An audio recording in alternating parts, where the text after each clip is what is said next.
wadhi nyime ka kod winjo paro mamoko. Ne wang'ado macha matimore Machakos, wawinjane matimore Mombasa, kotena kod wach mar Shaka, to bang' aduogo e studio Austin Joseph kod Nicholas kod Steve Angbok penjo mamoko mapodie kaka watieko.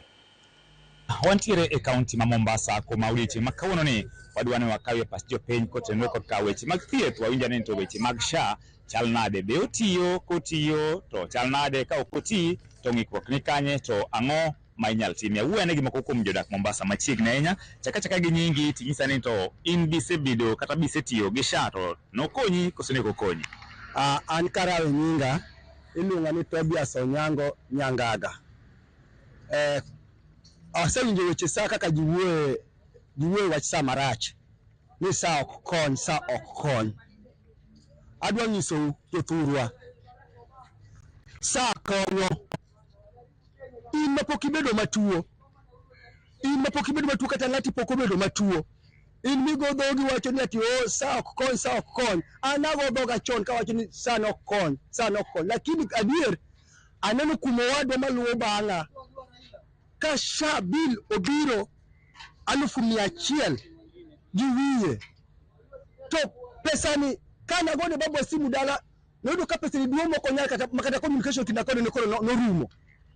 To adier kaka nadhi matingo wadwa matero hospital Makadara, machula 2,000 kende kama 2,000 mana chulo 2,000 adier ndio thuru 2,000 gi 1,150 na chulo 2,000 kanyo ka SHA no chako update kanyo. SHA no chulo na 100,000 gi wiye makana jo kor gweng be changi doko chopo na pesa nero kata osiepega. To noyudo ga kana en pesa mano chulo ga mos koso noyudo ga kana pok register.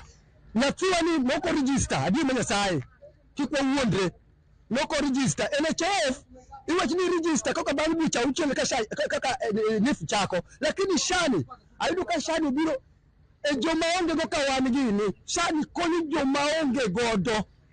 SHA okonyo wadwa chieng'no wa register to chieng'no mochake tich jothurwa SHA tiyo ka ng'ati pok obedo matuo to wek wuoyo SHA marach. SHA konyo, an SHA okonya kendo ogolo na wich kuot adier ma Nyasaye. Wayude ng'at machielo kaendi, chaka gi nyingi tinyisa ni to in wach SHA ni ang'o ma dihero wache? An kuom nyinga giluonga Rosemary Awino, aradak Likoni. SHA kuom SHA nyocha okonya ka nyaro konyore tarik 4 Januar, nokonya mochulo na 10,000. Gima ne shangaza asani ni nyoro kanyo chopo nyoro to kona ni SHA ong'ado shilingi 500. Koro akia ni SHA ni ong'ado pesa juu kwa juu nikech ang'o? Kuna kulingana na hali gani sasa? Sijaelewa hapa, natamani nielezewe. Nong'ado nade, osebedo ga kochudo dwe ka dwe koso nobed nade nobed nade ka ikone ne ging'ado? Moko chud ne pok ochako chudo. Lakini kanyo chopo nyoro ko gichako ng'ade. Moko confirm na isechulo pesa no gobeni ng'adi pesa ni. To ging'aga na juu kwa juu. Koro generally ang'o ma dihero wache? Neno ka SHA konyo koso ko kony to ng'ikruoge maneno kwantie. Yakora moge jwa ng'wana